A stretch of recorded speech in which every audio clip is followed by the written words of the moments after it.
Pessoal, o tema da aula de hoje é religião e colonização. A exemplo do que ocorreu na semana passada, eu vou começar a nossa conversa com um pretexto dos dias de hoje. Religião e colonização é o tema. Então eu vou ler uma notícia aqui. Vocês lembram que na aula passada, sobre a escravidão africana, eu comecei lá com uma notícia sobre uma discussão que rolou há uns anos atrás no Supremo Tribunal, sobre as cotas e tudo mais? Pronto, eu separei uma da mesma época também. 12 de março de 2010, site da BBC Brasil, que é um site de notícias muito bom. BBC Brasil, 12 de março de 2010. Vou ler então essa notícia. Exorcista-chefe da igreja diz que há bispos ligados ao diabo. O exorcista-chefe da Igreja Católica disse, isso em 2010, a um jornal italiano que, abre aspas, o diabo reside no Vaticano, fecha aspas, e que bispos estariam ligados a ele. Em entrevista ao diário La Repubblica, o padre Gabriele Amorti, não é a morte, é a morte, né? Com TH mudo, Gabriele Amorti, que comanda o Departamento de Exorcismo em Roma há 25 anos, disse que o ataque ao Papa Bento XVI na noite de Natal, vocês lembram? Lembram do Bento XVI e tal? Teve um maluco, vocês nem lembram, né? Vocês são muito jovens, né? Vocês acham que o papado começou com o Papa argentino e tal. Enfim, teve um ataque ao Bento XVI, uma coisa rápida e tal, na noite de Natal.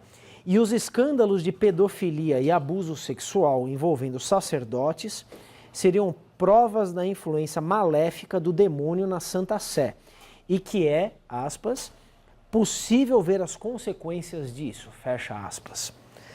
O sacerdote de 85 anos disse ainda que há na igreja, aspas, cardeais que não acreditam em Jesus e bispos ligados ao demônio, fecha aspas. A morte, que já teria realizado o exorcismo de 70 mil possuídos, publicou um livro no mês passado chamado Memórias de um Exorcista, em que narra suas batalhas contra o mal.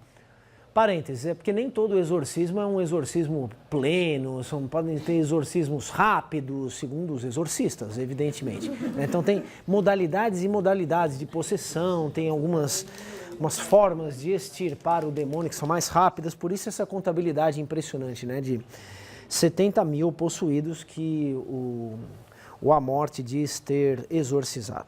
Continua a leitura. A série de entrevistas que compõe o livro foi realizada pelo jornalista Marco Tossati, que conversou com o programa de rádio News Hour, da BBC. Tossati disse que o diabo atua de duas formas. Na primeira, a mais comum, aspas, ele te aconselha a se comportar mal, a fazer coisas ruins e até a cometer crimes, fecha aspas. Na segunda, aspas, que ocorre muito raramente, fecha aspas, ele pode possuir uma pessoa. Tossati disse que, de acordo com a morte, Adolf Hitler e os nazistas foram possuídos pelo capeta.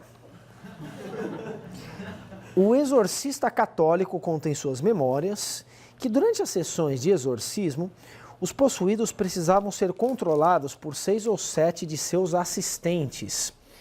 Eles também, né, tem gente que reclama de ser assistente de professor, tal.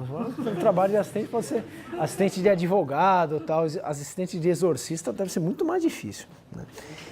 Eles também eram capazes de cuspir cacos de vidro, aspas, pedaços de metal do tamanho de um dedo, mas também pétalas de rosas, fecha aspas, segundo o sacerdote. A morte, que é o exorcista, defende que a tentativa de assassinato do Papa João Paulo II em 1981, assim como o ataque ao atual Papa no Natal passado, isto é, no Natal de 2009, e os casos de abuso sexual cometidos por padres, são exemplos de que o diabo está em guerra com a igreja. Em entrevista ao La Repubblica, o exorcista contou que o demônio, aspas, pode permanecer escondido, ou falar diferentes línguas, ou mesmo se fazer parecer simpático. Fecha aspas.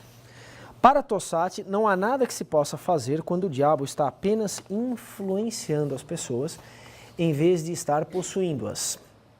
Segundo o exorcista-chefe do Vaticano, o Papa Bento XVI apoia o seu trabalho, que é o Papa anterior. Aspas, Sua Santidade acredita de todo o coração na prática do exorcismo. Ele tem encorajado e louvado o nosso trabalho, fecha aspas. No jornal italiano, A Morte também comentou sobre como o cinema retrata o exorcismo e a magia. Segundo ele, o filme O Exorcista, de 1973, vocês assistiram O Exorcista? Filmão, né? Aqueles para traumatizar qualquer criança. Então, você tem que ser um adolescente já mais maduro. Não assistiu? Ei, assista O Exorcista, clássico do cinema de terror. É bom ter medo mesmo, porque esse filme é aterrorizante. Segundo ele, retomo, o filme O Exorcista, de 1973, em que dois padres lutam para exorcizar uma garota possuída, é, aspas, substancialmente preciso, apesar de um pouco exagerado. Já a série do jovem bruxo britânico Harry Potter, essa vocês conhecem, né? Não preciso perguntar, né? Vocês conhecem o Harry Potter e tal? É descrita como, aspas, perigosa pelo sacerdote, pois traça, aspas, uma falsa distinção entre magia negra e magia do bem, fecha aspas. Por que eu li essa notícia? É uma notícia que deve ser levada a sério como um documento de como vivem as pessoas no longínquo século XXI que nós vivemos, né? É um documento relevante sobre algumas coisas do mundo em que nós vivemos. Pensem, por que até hoje pessoas acreditam no diabo? Por que pessoas acreditam, então, em exorcismo? Como é possível isso? Não nos interessa, como analistas dessa sociedade, como historiadores, que estamos então obrigados a meditar, a tentar entender não apenas o passado que nós estudamos, mas o mundo em que nós vivemos, nós não estamos interessados se o diabo existe ou não, se o exorcismo funciona ou não, se o que o exorcista-chefe do Vaticano alega é verdadeiro ou não. O que interessa, do ponto de vista de um historiador, é entender por que pessoas acreditam em tudo isso. O fato de pessoas acreditarem nisso nos conta algo de importante sobre a época em que as pessoas acreditam nisso. Não nos conta sobre a existência ou não do demônio, sobre a eficiência ou não da prática do exorcismo, mas sim mostra como que uma parte da sociedade se comporta em termos dos seus valores, das suas crenças e atitudes sociais. Então isso daqui deve ser visto como um documento relevante na medida em que ele não trata de uma aberração social, mas trata de um fenômeno que transcende a esfera imediata a qual se refere a notícia. Não entendamos que esse exorcista-chefe é um completo maluco, excêntrico, que convence pessoas absolutamente idiotas de que ele está exorcizando o demônio que nelas habita. Não. Esse padre, ele representa uma crença muito arraigada em toda a cristandade, que é a crença no demônio e, portanto, a crença no exorcismo. Não é um demônio no sentido figurado, não é um demônio simbólico, abstrato. É o demônio mesmo, capaz então de influenciar as pessoas de modo a fazer com que elas cometam crimes, cometam delitos. Sim, há uma dimensão política na inserção dessa notícia no nosso tempo. Diz respeito, claro, se vocês escutaram direito, a esse problemaço para a Igreja Católica, que se converteu essa prática de crimes sexuais, de pedofilia. Esses escândalos de pedofilia, então, vieram à tona, que sempre houve isso daí, a gente sempre escutou falar nisso, mas eles vieram à tona em bloco, né? Enfim, uma quantidade gigantesca nos últimos anos, e isso criou problemas políticos sérios para o Vaticano. Então, claro que isso também deve ser lido nessa perspectiva, né? Tem algo desse contexto que parece iluminar uma postura que pode ser entendida parcialmente como de reação a isso. Só que esse padre não estaria inventando algo novo. Ou seja, não estaria inventando o exorcismo para justificar, então, a conduta dos padres pedófilos. Ele está, no mínimo, evocando a crença em uma prática, uma crença muito mais longeva do que esse contexto imediato nos daria a entender, sim? Porque desde sempre, desde muito tempo, existe essa crença no diabo e, portanto, essa crença na possessão. Estamos diante de manifestações típicas de um mundo ainda profundamente religioso. Por que ainda profundamente religioso? Porque nos últimos 2 séculos, a dimensão amplamente majoritária do mundo como religioso pôde começar a ser contestada seriamente. Eu li outro dia uma pesquisa, nós estamos aqui em maio de 2014, é isso, né? Maio de 2014, e eu li a coisa de um mês atrás, uma pesquisa que foi divulgada, eu não lembro a fonte exatamente, uma pesquisa de opinião pública realizada em países da América Latina, que disse que, entre outras coisas, essa pesquisa, 40% dos uruguaios foram capazes de responder, 40% dos uruguaios, que eles são ou ateus ou agnósticos, 40%. O que coloca, então, o Uruguai como uma espécie de campeão do ateísmo e do agnosticismo nas Américas. O segundo colocado é a Argentina, com 12%. Vejam a diferença entre o primeiro e o segundo colocado. Países como Paraguai, Peru, Equador, têm uma taxa de 1%, 1,5% de pessoas que respondem com convicção que ou são ateias ou são agnósticas. Isso mostra que o ateísmo, o agnosticismo, são fenômenos minoritários na América. Aliás, são fenômenos minoritários no mundo. Se nós analisássemos esses dados, essa posição minoritária do que poderia ser chamado de ateísmo e ou agnosticismo, não vou definir essas duas coisas, tá? Tem algumas diferenças, enfim. O ateísmo é aquele que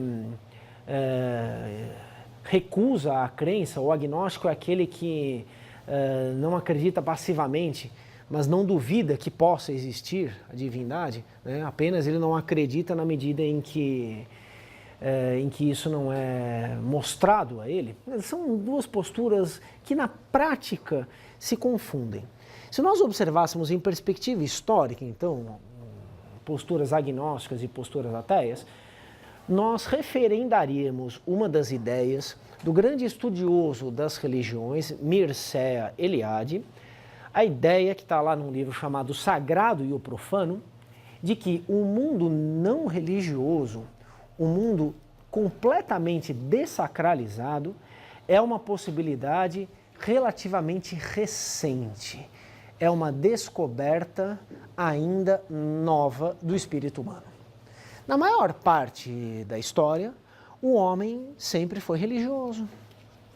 E o homem não religioso, que foi inventado recentemente, quer dizer, o homem que pode se conceber como absolutamente livre de qualquer influência do mundo religioso, esse homem não religioso, ele é herdeiro do homem religioso. Então ele não pode ser completamente livre do mundo religioso.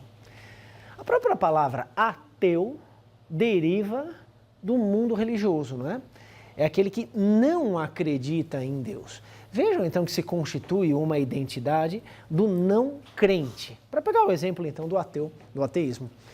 É uma postura de negação, portanto de reação, portanto uma postura que não ignora o mundo religioso, mas é uma postura engendrada pelo próprio mundo religioso em recusa a esse mundo. Diz então o Mircea Eliade que entre o sagrado e o profano, o sagrado sempre levou a melhor. E continua levando a melhor. Ele escreve isso nos anos 50. Mas poderíamos estender essa observação ainda para os nossos dias. o mundo ainda é mais religioso do que não religioso, embora ele possa ser, sobretudo, mundos individuais, mundos não religiosos. Isso é plenamente plausível.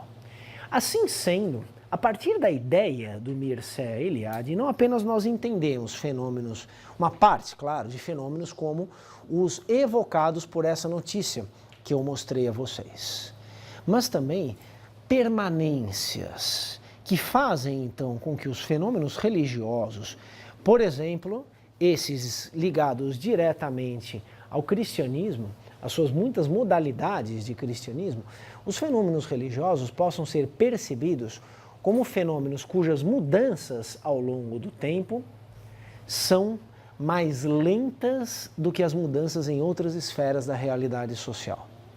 Pelo menos tem sido assim. Com isso, há uma contemporaneidade do fenômeno que nós vamos observar em linhas gerais daqui a pouco.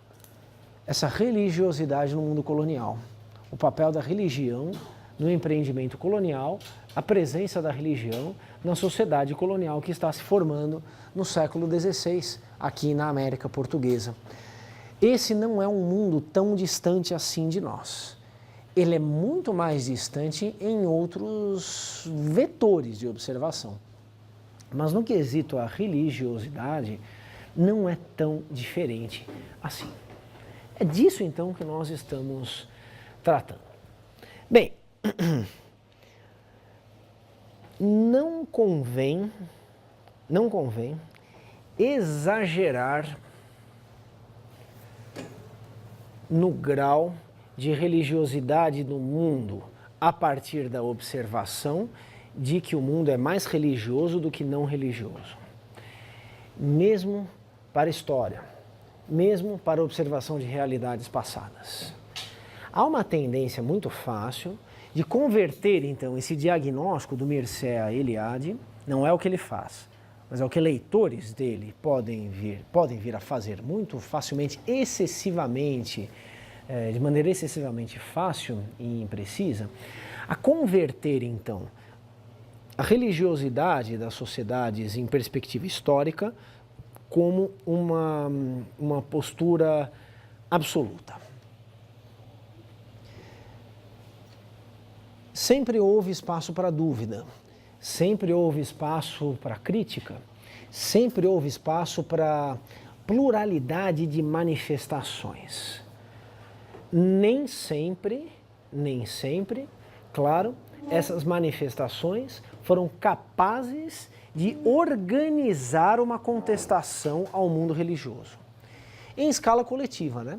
Não simplesmente numa esfera individual. Geralmente, isso não acontece. O que acontece, então, é de haverem manifestações que são pontuais de dúvida, de ceticismo, de crítica, de projetos alternativos ou de visões de mundo alternativas, sem que delas surja, então, algo sustentável, comparável, então, a uma concepção de mundo não religiosa, como a referida pelo Mircea Eliade. Não dá para falar plenamente, então, em ateísmo nos séculos XV, no século XVI, no século XVII. No século XVIII já dá para pensar mais seriamente nessa possibilidade. O que não significa, então, que todas as pessoas vivessem suas religiosidades de modo absoluto. Nem uma coisa nem outra. E a religiosidade colonial está aí para mostrar, então, justamente uma realidade de pluralidade de manifestações religiosas. Há um livro clássico do Lucien Febvre, um dos maiores historiadores da história, um dos fundadores da chamada Escola dos Annales, um grandíssimo historiador francês, chamado O Problema da Descrença no século XVI. Nesse livro, que foi só recentemente editado aqui no Brasil, a primeira edição francesa, se eu não estou enganado, é do final da década de 20. Nesse livro, o Lucien Febvre se dedica justamente a examinar o problema da possibilidade do exercício de pensamentos religiosos no século XVI europeu e conclui que não era possível ser ateu no século XVI. Não havia essa possibilidade, ou seja, os homens atuavam dentro de limites estabelecidos pela sua própria época, como é sempre. Seria uma inadequação, então, observar em manifestações, como, por exemplo, a escrita do François Rabelais, que é o autor estudado mais precisamente pelo Febvre nesse livro, algo na direção, então, de uma alternativa a esse mundo religioso. Definitivamente não. Diz o Lucien Febvre, essa religiosidade é dominante. Há um outro caráter, então, para esse tipo de manifestação. Não era possível ser ateu no século XVI. O ateísmo não fazia parte desse horizonte de possibilidades de ação, de realização dos homens que viveram nessa Europa no século XVI. No entanto, desde sempre existem essas outras manifestações que relativizam, então, o caráter supostamente, repito, absoluto da religiosidade. Um outro grande historiador, um historiador britânico, Keith Thomas, num livro lançado nos anos 70, Religião e o Declínio da Magia, ele se refere a um caso ocorrido em algum lugar da Inglaterra, no começo do século XVIII, no qual uma comunidade estava acusando uma mulher de ser uma bruxa. Então a comunidade acreditava que a mulher era uma bruxa, não no sentido figurado, uma bruxa literalmente. E acusava então essa mulher de ser uma bruxa, porque, dentre outras coisas, afirmava-se que ela tinha sido vista voando. Pronto. Esse é um dos elementos de acusação, então, a essa mulher tida por bruxa. Ela voa, logo ela é uma bruxa. Bem, então rolou lá uma investigação, e o juiz disse o seguinte: bem, como nas leis do nosso país não há nada que impeça as pessoas de voar, a mulher é inocente. Faz sentido? O que é proibido aí? O juiz já está operando numa outra lógica. Se vocês viram a mulher voando, saibam que não é proibido voar. Não se trata, então, de esvaziar a acusação da bruxaria em si, mas a própria concepção de bruxaria. Trata-se, então, de um apontamento de um mundo que foge à religiosidade de outro mundo, que convive com esse primeiro mundo simultaneamente. As coisas se articulam. Não é proibido voar. Assim, a mulher é inocente. Não há acusação sustentável contra ela. Vocês sabem que no começo do século XVIII ainda ninguém voava, né? Evidentemente. Assim, quando estamos diante da observação dessa realidade colonial, que começa a se constituir no século XVI aqui na América, uma mescla desde o início de substratos religiosos oferece, inclusive, o espaço para práticas divergentes. Isso caracteriza a condição colonial nos seus aspectos religiosos. A religiosidade está no âmago dessa sociedade europeia, estará no âmago da sociedade colonial, que se forma aqui a partir do século XVI. É uma religiosidade, no entanto, de muitos modos desviante daquela matriz. Não por deixar de ser religiosa essa religiosidade, mas por apresentar alternativas que não são bem encaixadas no mundo europeu, no mundo da matriz dessa sociedade.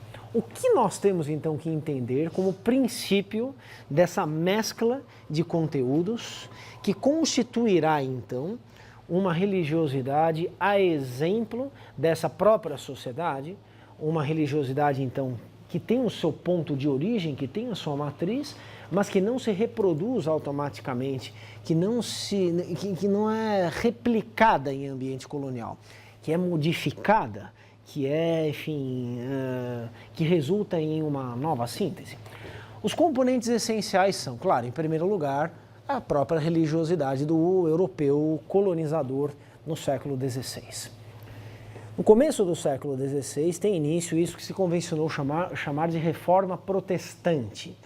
Um marco é o ano de 1517, quando Lutero afixa suas famosas teses na porta da Catedral de Wittenberg, né? 1517. Esse é apenas um marco, a reforma não é um evento, a reforma é um processo de contestação a prática costumeira do cristianismo. Nós já falamos disso naquela aula sobre os franceses na América, vocês estão lembrados? Eu me referi então a isso para dizer que esses franceses que vieram aqui tentar colonizar primeiro a Baía da Guanabara, né, a França Antártica, depois lá o Maranhão, a França Equinocial, eles portavam então essa pluralidade, já uma disputa que em parte se fazia harmônica, mas era basicamente conflitiva, entre católicos e protestantes. Essa reforma protestante, então, iniciada no começo do século XVI, ela cria um ambiente de ação e reação na Europa que trará impactos muito grandes para os ambientes coloniais. Se nós já nos referimos à questão da França Antártica e as disputas em torno da liderança da França Antártica, das regras a serem seguidas e obedecidas, do relacionamento com os nativos, tendo como protagonista o seu comandante Villegagnon, nós já discutimos isso numa ocasião anterior, agora nós podemos ter em mente que os católicos europeus da segunda metade do século XVI têm potencialmente um inimigo no seio do próprio cristianismo, que são os cristãos protestantes. Há então esse conflito entre protestantes e católicos, que é um conflito dentro da própria cristandade, que torna-os tendencialmente mais intolerantes em relação a diferenças religiosas. Em muitos casos, na Europa, esses conflitos adquirem mesmo caráter de guerras, as chamadas guerras de religião. Em alguns lugares muito mais agudos esses conflitos do que em outros. Para todos os efeitos, então, esses colonizadores, quando está começando a deslanchar essa sociedade colonial, na segunda metade do século XVI, carregam as suas intolerâncias religiosas. Carregam em um ambiente onde a sua matriz religiosa forçosamente já tem que conviver com outras matrizes. Matriz indígena, matrizes africanas.